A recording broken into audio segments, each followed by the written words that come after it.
Hello everyone. Welcome. You all voted Anatomy 1, so I'm going to be doing anatomy today, specifically hand anatomy. You either hate it or you love it, and I'm currently in the process of trying to love it. Although at the moment I'm not a huge fan of it, but recording this video has helped a little bit. So this video is going to be me talking about what I learned as always, and of course some self-analysis. And only this part will be digital. The rest of the video is going to be in my sketchbook. So I started this anatomy journey with little to no guidance whatsoever because I wanted to just test myself out and find out what I already knew about hands and, drawing them. I pulled up Pinterest and I just started drawing. And the first fist that I drew here looks a little wonky. And that's because I decided to start with something that I knew would be challenging for me, which I probably should not have done. I've never actually examined a fist and figured out what makes it look like a fist, and so this first one was a little rough. And looking at it now, it looks yikes because the angle of the knuckles and the fingers were too straight and rigid. And I fixed that in my second try because I identified the curve of the fingers that it does when it's bundled up into a fist. And I also got some of the angles better. And once I finished that one up, it looked pretty good. It looks like the best fist that I've ever drawn in my life.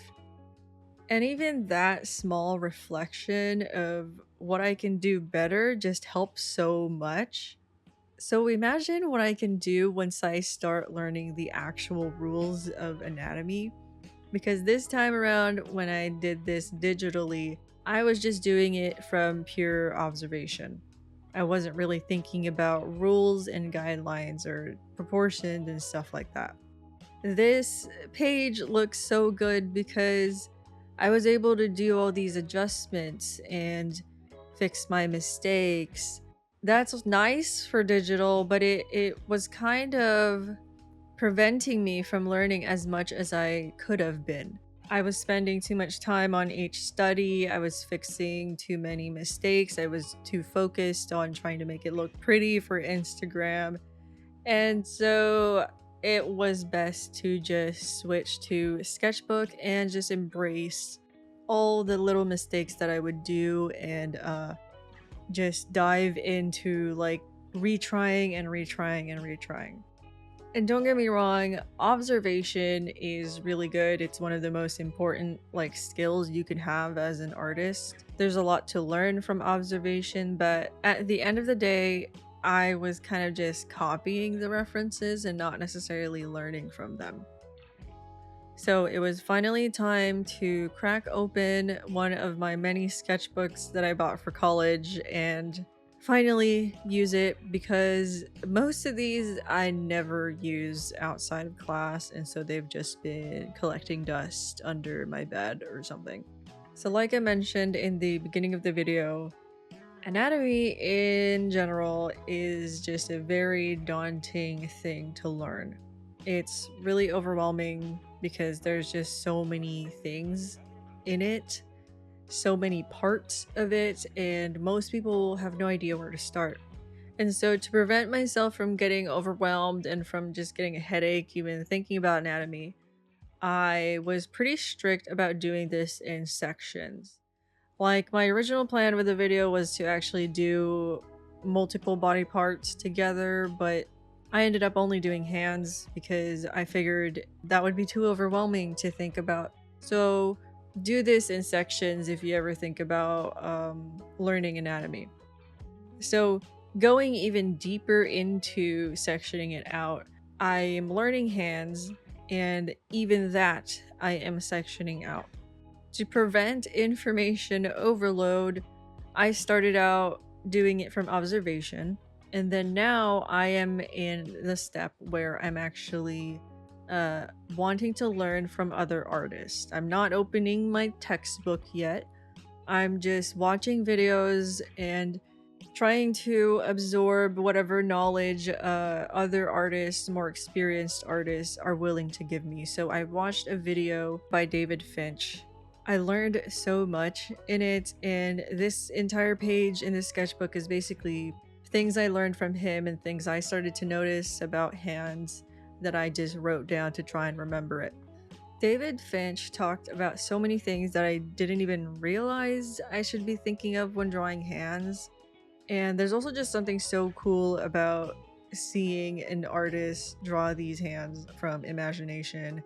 I kept thinking, wow, I want to be at that level someday, just drawing hands from imagination and not really having to think about it too much because all the rules and stuff have just been like ingrained into my mind already.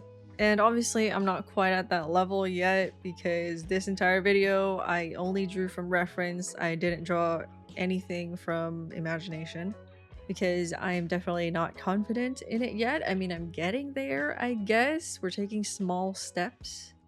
But at the moment I'm just trying my best to improve on what I can already do. So some of the things that I learned from David Finch was that from the side view, our hands aren't actually level with our wrist. Our hands actually dip down a little bit in its like natural relaxed state.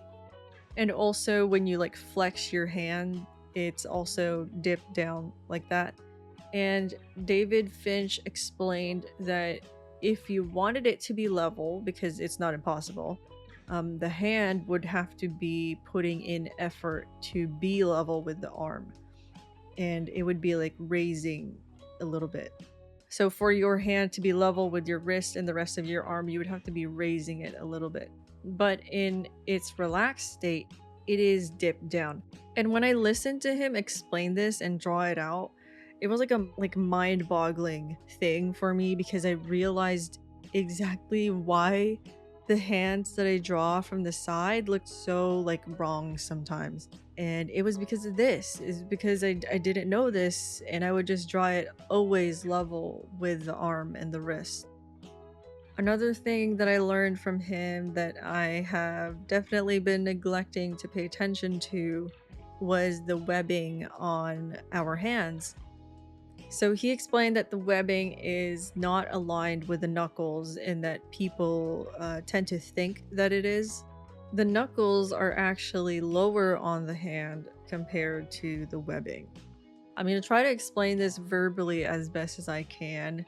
So just stare at your own hand and kind of like examine the webbings. Or you can look at what I'm drawing in the video. Hopefully I'm drawing the webbings and the knuckles by now, but the webbing is like this plane in between your fingers. It's almost like a ramp. It expands whenever your fingers are spread apart. It's kind of like stairs in between your fingers. At least that's like a helpful way for me to think about it. And I don't remember if he explained exactly why that's a thing, like why the webbing is there and why it's not aligned with the knuckles, but later on in this video, when I actually crack open my anatomy textbook, I kind of figure it out for myself because I was examining the bone structure and it started to just make sense to me. Now, that is something that has been ingrained into my brain. So thank you, David Finch, for teaching me about the webbings on hands. I also want to talk about that whole process I just went through of like, oh, someone teaches me about the webbings, but then I wonder, okay, why is that the case? And then I go and try to find the reasoning for why by myself. And I research that. And I think that's really important when you're trying to learn anatomy because you're not just kind of like blindly following what people are telling you about anatomy and you're actually learning it yourself. And you're finding out the reason why these things are the way they are. And it's like one step closer to helping you draw these things correctly because you're not just guessing. You're like using your knowledge in order to do it correctly. There's no gaps of like information. So if you're trying to learn anatomy, try to think about these things. Try to think about bone structure and why this part of the hand looks that way and why it acts the way it does visually. So he also talked about the curves of the hand and how it's pretty easy to miss that or mess it up. So we all pretty much know the curve of the fingers at the tip. It's something that's pretty obvious to most people who draw hands or are struggling with drawing hands. So the main curvature that people tend to notice is only the tip, but obviously the middle finger is the tallest, the pinky finger is the shortest, and that's the curve of the fingers. But people also tend to forget that like rule or trend in the hand is also evident in the base of the fingers.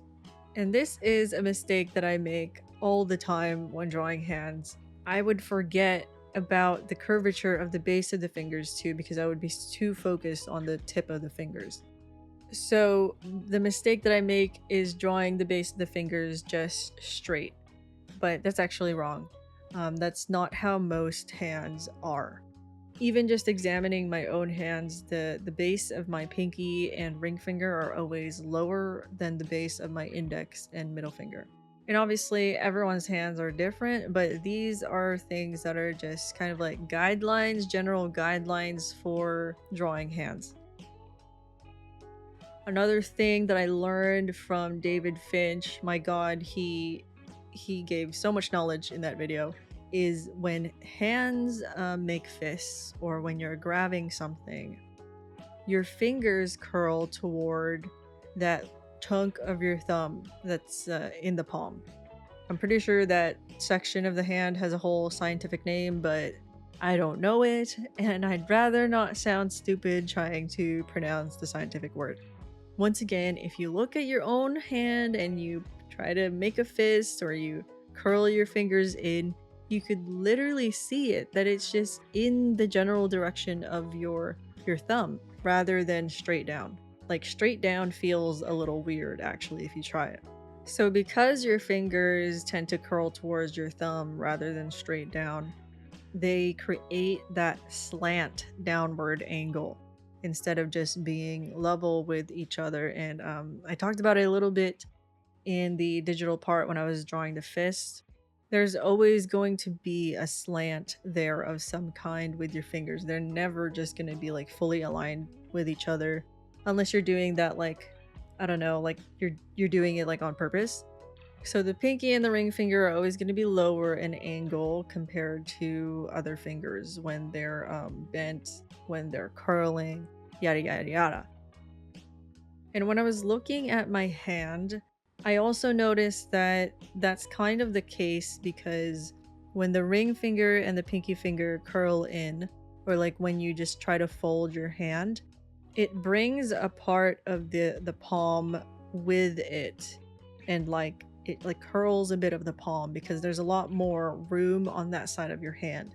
The middle finger and the index finger can't really do that too much, like bringing the palm with it, if that makes sense, because the thumb is there and it's like in the way, I guess. I hope that what I'm talking about makes sense. I'm like literally just gesturing with my hand, but I know you guys can't see it. I'm gonna try to explain this the best that I can, but at least by my guess, the reason that happens is because the bone in your finger, like the first bone in your finger where it's the bone that connects your knuckle to your finger. That bone is actually inside of your palm a little bit. Like it doesn't start at the webbing. That's why the knuckles are lower than the webbing. And so that bends along with your fingers, and that's why it takes some of your palm with it, is because it's still attached to the palm. God, I really hope this is making sense. But like, yeah, you know, like just stare at your hand, do stuff with it, and try to like try to see like these things happening, and it'll make sense, because this is at least how I understand these things. Like if you think about it, it would kind of look weird if you folded your fingers and then only like the part next to your webbing like folded. Like that would look pretty weird. And those are just some of the things that I learned from David Finch. And honestly, it's so wild to see just how much better I got with drawing hands, with just like taking those rules into consideration.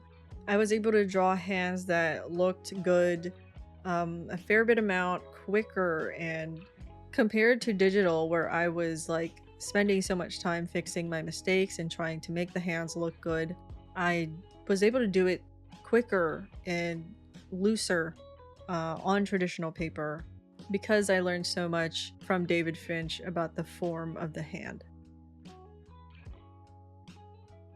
So most of these poses on this page I just took from Pinterest pictures and I used them as references, but the other half of them I was actually just staring at my left hand and posing it while I was drawing because I got, honestly, at some point I just kind of got lazy trying to look for references. And after finishing this first page, I realized just how fun it is to draw in a sketchbook. I don't know why I don't do it more often, because it feels so freeing compared to digital.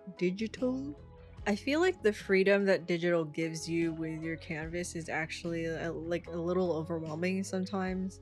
And it makes you do things in a way that wastes time because you have so many tools to do so many things. Rather than just drawing, we spend a lot of time selecting and moving things and all of that. But sometimes it's nice to just draw and erase sometimes and then like draw again and not have to worry about like what brush am I using, what brush size should I be using, all of that stuff. And this experience is starting to convince me more to draw in sketchbooks. I know I say this all the time every time I do a traditional video, but I'm actually like having the desire to draw in sketchbooks, and hopefully by the end of this year I can maybe fill this one up with like studies and more pages like I did in this video. And if I'm gonna be ambitious, I guess I'm gonna hope that maybe it's full enough to do a sketchbook tour, but that's highly unlikely. So like I mentioned before, my original plan with this video was to actually have a section on hands, and then a section on a torso, and then a section on something else. And it was supposed to be like a bulk video about me learning anatomy, or I guess attempting to learn anatomy, because I would have definitely struggled if I did all that. But I just got so busy this month that I ended up only doing hands because I started with it, and then I realized that I do not have the time to do everything else. And I also just got hyper focused on hand, and by the time that I finished recording these studies, I realized that I had so much footage of just hands that it was probably better anyway for it to be its own video. It allowed me to be like, okay, I can just make a video about hands. I don't need to do torsos right now. I could do the hands and then take a break and do whatever else next month. And I also just think it's better that way, that my study videos are more focused on one thing at a time, so that you guys watching are also less overwhelmed watching it. And it's also way easier for me to do. It's easy for you to digest. It's all just so much better to split things up.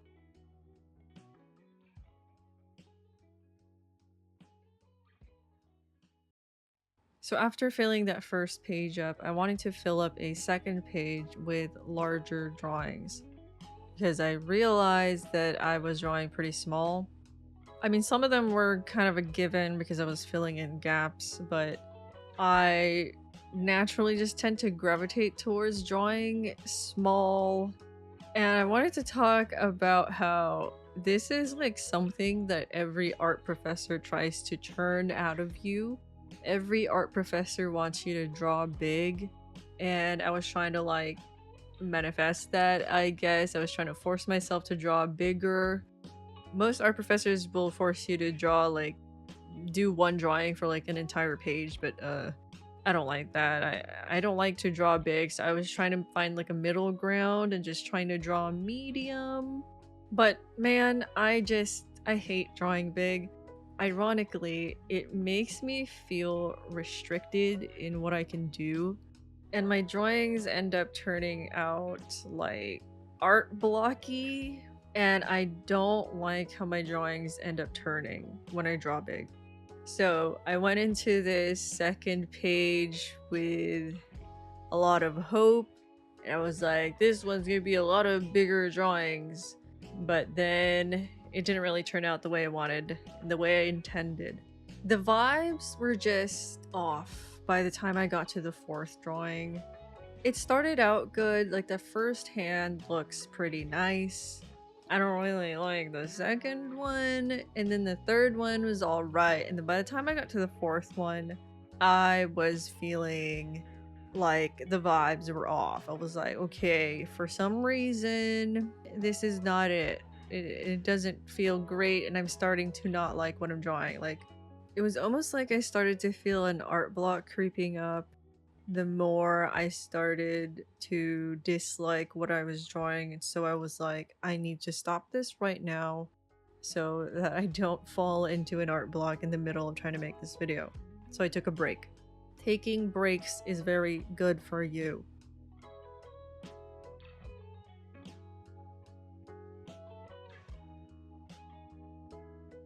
So the next day, I went back and started working on it again with a fresh outlook on things, and it definitely helped me out when I revisited the page. This time, though, rather than trying to draw big, I was more so wanting to take into consideration the things that I learned from watching and listening to David Finch. Basically, trying to build up these habits, these good habits. Halfway through drawing some of these hands, though, I realized that I was chicken scratching and I was scribbling too much. Because it was a new session and a new day, I wasn't exactly warmed up, so my sketches were pretty rough.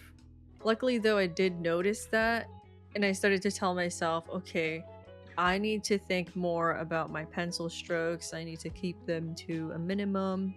So I started drawing smaller again because that's just how I am naturally. But in the smaller drawings, I think I actually did succeed in getting a cleaner look. My favorite one is the pointing one. I think the one that's like pointing at us, the viewer, is so good, and there's barely any scribbling in it. It was like, I even remember drawing it and feeling confident in my pencil stroke. So that one was like a really good one. Honestly, my favorite one from this page.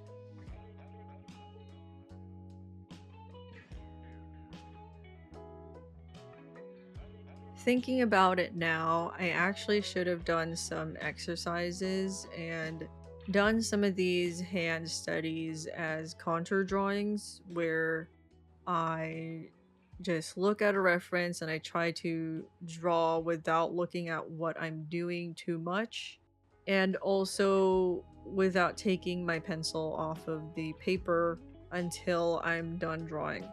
It's a good exercise that art professors have taught me to warm yourself up, and it also helps you begin a drawing session by being a little bit more confident in your lines, because contour drawing, it forces you to commit, and it also forces you to draw from observation and try to measure those things like with your eyes only without actually measuring them, if that makes sense. And you're basically just like letting your hand do its thing and drawing whatever it sees, not really thinking about whether or not it will look good. And I also like how contour drawings look. I think they look kind of cool.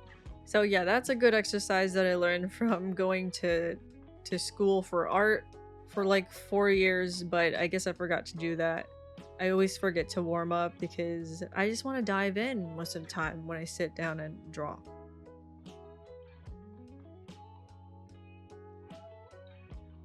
So finishing up this second page, I wanted to do this rock hand pose, like rock on, but I just couldn't get it to look the way I wanted. Like, I wanted the hand to look more like it was flexing, more flexed, more energy. Like, yeah, rock on. but it wasn't looking right. It didn't look as intense as I wanted it to. And I don't know why, but this pose specifically just really gets me. Like, I struggle to draw the fingers specifically. The fingers would just look so weird to me when I was drawing them in this pose. And I think I drew it a total of like 4 or 5 times in this video, and out of all of them, I still didn't really like any of them. So I really need to practice that pose because I am stubborn and I swear I will get it right one day. One day I will get it to look the way I want it to look. So that is page 2 of my hand sketches, and even just compared to page 1, I think there's already so much improvement, at least in my eyes. Like I said before, my favorite one is the pointing one. It just looks so good and it was really fun to draw. It's fun to emphasize the knuckles and the angles of the fingers when drawing hands from this angle. And I can't believe I started this journey drawing a fist and hating it and struggling with it. But now I actually like it, and it might be one of my favorite positions to draw hands in. There's just sometimes those things like click, and I'm really glad that I did this, because if I didn't do this, I never would have discovered that I like to draw hands in that position. My favorite part of drawing the hand in that position is drawing the nail. I don't know, nails are just really fun to draw. And nails are so important when drawing fingers. How you draw a nail can drastically change how like the perspective of a finger looks. So I really want to be good at drawing nails. So the next section, the third and last page of this video, I cracked open my classic human anatomy book that I bought maybe when I was like 14, and I never opened it up. I opened it up and I laughed at the PPs in there, and then I closed it and I never studied it. But this time I'm actually gonna try to learn from it, and oddly enough, this is the book that my professor used in the class where I actually started to learn anatomy. So it's a very useful book, but I will warn you, if you're looking to get this, it's a lot. I don't know how many times I've said it already in this video. Anatomy is a lot, and this book covers so much. It's overwhelming, it's information overload, so if you're planning to get this book, you really need to be strict with yourself in going through this in sections, and remember that you don't have to start from the beginning. You can skip pages. You don't even have to read it. You can just look at the pictures. For a small segment of this video, I'm going to show you some stuff from that classic anatomy book. And I recorded the audio while I was flipping the book, and it used my phone mic, so the quality is going to be a little gross for a little bit, because I'm just going to use that footage. I don't want to record the voiceover for it, so you're just gonna have to deal with the microphone quality of the audio quality for that clip. It will get better. I will be back in voiceover mode afterwards. This has a whole bunch of things to it, covers so much, but I'm only going to cover the hand section because that is what I'm focusing on at the moment. So even the hand section by itself covers so many things. It covers the bones, the joints, the muscles, and all of this stuff, but what I'm going to focus on is this part, which includes the proportions and also this. So in these next few studies, I'm really going to be focusing on the proportions of the hand, because I can feel that I still struggle with that a lot. I also want to focus on the different shapes of nails, which is like, this is really handy. Oh god. Oh god. Okay. And also, we're gonna go back to the bones, the bonesy onesies of the hands, because one thing that I noticed with myself, at least, I forget that this bone right here, the proximal, the first phalanx of the finger, is actually longer than the middle and what is this? The distal of the fingers, because you don't really notice this once there's skin and muscles around it, right? Looking at my own hand, if I would just do this, one thinks that actually this is kind of bigger than my hand, but this part of my hand is not that much bigger than this. But in reality, the bone doesn't start here. It starts here at the knuckle. That's what makes it the knuckle, is it's where the bones meet, right here. How earlier when I was learning from David Finch in the video, he talked about how the webbing of the hand right here is not aligned with the knuckle. This is the knuckle, and it's underneath the webbing. If this was, you know, we're talking in terms of level. And so the bone starts at the middle of the knuckle and ends at the next joint of the finger. But when I first looked at the bones, I was thinking, okay, this bone starts over here, but it doesn't, because it's supposed to be longer. So in terms of proportion, the palm is the same length as the tip of the middle finger, like starting from here to here. And the halfway point is not where the pinky starts, but where the middle finger starts. That's where it gets a little confusing, because, you know, this is according to the webbing of the hand rather than the bones. And this is really useful too, because I didn't know this part. The base of your nail and where the last joint is on your finger is kind of the halfway point of, you know, this part. The base of the nail is halfway from your dip joint to the tip of your finger. I struggle with thinking about where the nail starts, and so this is really useful now that I know, like, that handy rule. This is also pretty handy right here. So the dip joint of your ring finger is where your pinky finger would end. I also struggle with deciding how big the thumb is, but what I came up with was, if you were to put the thumb like this, what is this? This joint is kind of a good guideline for how tall the thumb would be, because it's a little bit underneath it rather than above it. You know, that the thumb would be too tall then. Another thing I need to take note of is the width of the wrist. So it says it's generally approximately the same as the width of the second, third, and fourth fingers together. And this is also a fun thing to take into account, because what I noticed is most people just kind of do this one, and then they don't really do the wedge shape nails. And I most commonly see this, and this. Don't see a lot of square and wedge shape nails in the art that I consume, at least. So I do want to do some variations on the nails. I'm going to keep this book around with me while I draw, because I'm definitely not going to remember all of this, but I'm mostly going to have this picture, and yeah. So voiceover Lauren is back. This time around I'm using a pen so I can challenge myself to scribble less. I'm using this black pen that I got from this Ohuhu set, because the one that I actually wanted to use was out of ink, unfortunately. It's a different day, I had a fresh mind again, and I decided to tackle that god-awful rock pose again. I did a little better with it this time around, I guess. But my god, those fingers, I just struggle with the fingers so much. I just can't seem to get it right, or at least the way I want them to look.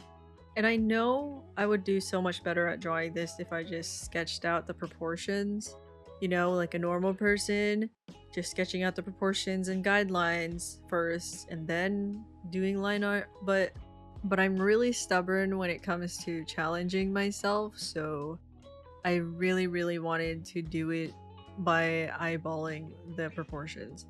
So of course I kept messing it up, but one day I will get it correct. But for now, I drew those two and then I gave up and moved on. And I know Some of you are probably going to feel that I'm being hard on myself by not liking what I'm drawing, but it's just an unavoidable thing with artists. You are your own worst critic, and I am always going to see my mistakes a lot more than other people will. But trust me, I'm not taking it hard, I'm not intentionally trying to be mean to myself.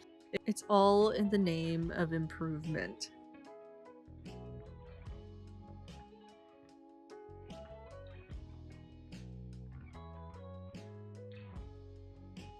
So the purpose of using a pen was to scribble less, right? But I was definitely still scribbling away at some of these, and I don't know.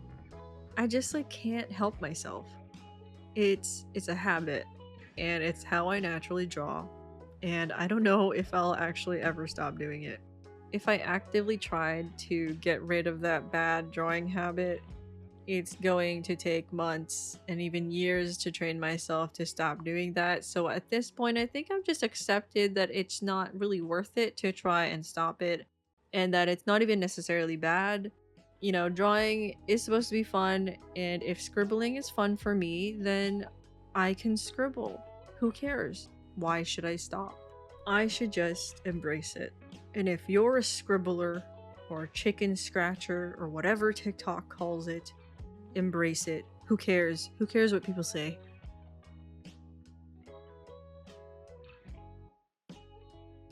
So this third page is basically just another page of drawing from references. None of these are from imagination. I just didn't feel like I was ready for that yet. But one thing I think I could have done differently is, rather than just another page of studies, I think I should have done like a page of my own chart of rules and guidelines and just like repetition. I'm a person that learns from repetition and like constantly drawing and constantly writing things down. So I should have done that with one of these pages too. And I still have time to do that, but unfortunately I don't do it in this video. And I feel that I need to do that because I was kind of falling back into what I did and how I felt with the digital segment, where in the beginning I start out taking into consideration the rules that I learned, but then along the way or like halfway through I forgot some of those rules and I'm not really thinking about them anymore. And then I revert back to how I drew hands like before learning all these, and that's bad because I should be moving forward instead of backwards. And so I think one thing that could have helped with that is leaning into a repetition mode where I draw one pose like, I don't know, 10 times. And I was kind of doing it with the rock pose and the pointing pose also, where each time I was improving, I was finding out things that I could do differently from the last one. And it just helps a lot. It's kind of like, you know, when you're learning math and you have to write down the equations, or you're learning a new language, then you have to write down like how to spell words and stuff, and you repeat it. You're constantly writing down the equations or words multiple times. And those exercises help drill knowledge into your brain. It helps you remember them. And I think the way that works is you're basically creating memories of seeing yourself write this thing down multiple times, and you're just like ingraining it into your visual library of that memory. And that's pretty important and useful in art. That's why people say practice is perfect, because every time you practice something and you repeat it, you're expanding your visual library.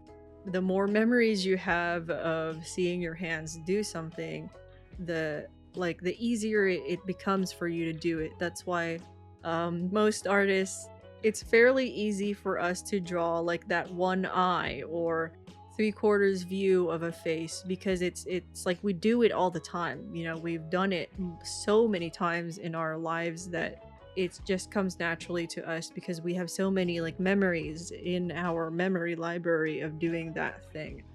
Oh god, I went off on a tangent. But yeah, you get what I mean. You know what I'm talking about with repetition. I hope that makes sense. Okay, so I guess I have more to talk about repetition. So repetition is also important when retrying a pose, like redoing it multiple times, because you get to see what you can do differently to make it better. So for example, there's a pointing pose that I did here, which hopefully is on the screen when I'm talking about this, where I drew it 3 times. Each time I drew it, I discovered something that I liked about each one and something that I did differently in each one too. For example, the first one, I really liked how I drew the curled fingers, the pinky, the ring, and the middle finger. And but I didn't like how the finger and the thumb looked. So next time I drew it, I decided to do something differently with the finger and the thumb. In the third one, I really like emphasized some of those angles and the curves of the thumb. I was like, okay, that I like that thumb. I like the thumb from the third one, the 3 fingers from the first one, and I haven't yet found the way I like to draw the pointing index finger. So imagine if I drew it a 4th time. Then maybe I could have found the way that I wanted to draw the 4th finger. And I could have combined the first drawing and the third drawing in the areas that I like. I feel like I'm speaking nonsense. I just hope what I'm saying makes sense. Please, someone out there, please validate me in the comments that what I'm saying makes sense, because I feel like I'm just rambling and rambling and rambling. So this part is my favorite part because it is time for pointing.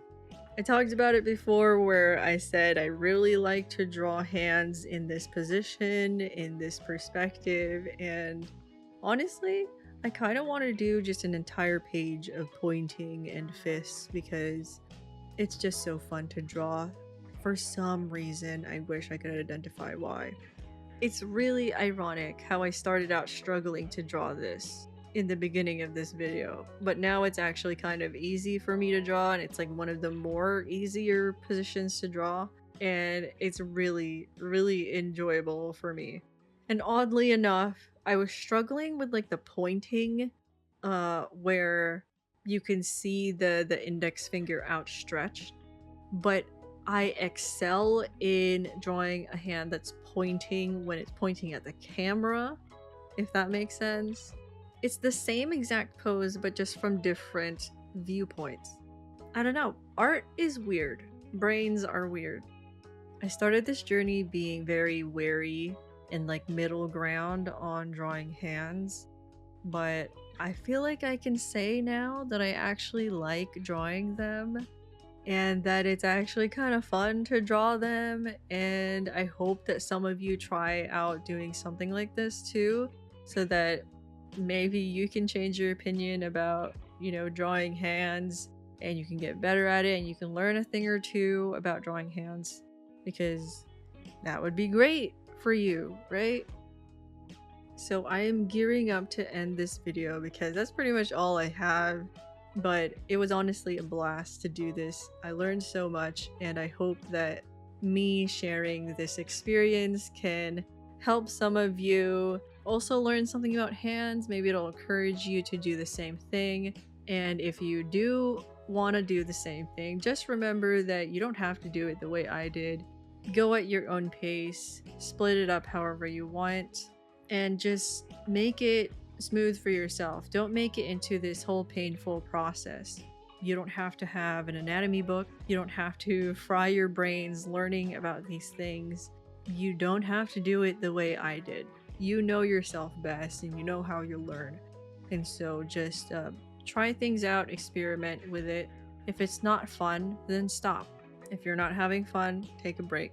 If you start a learning journey like this and like halfway through you realize it's taking a toll on your mental health and doing more harm than good, then just stop or reevaluate your methods, take a break, just halt. Because there's nothing wrong with stopping and taking a break. Learning doesn't have to be a painful process. So before I finally end this video and stop babbling, I also want to say that I am in the process of moving cities, so you guys might not see me for a while after this. Hopefully I can get settled down pretty quickly and start posting videos again. But yeah, for the time being, I am going to go now. Thank you for watching and supporting me, and I'll see you again whenever I come back. So, goodbye!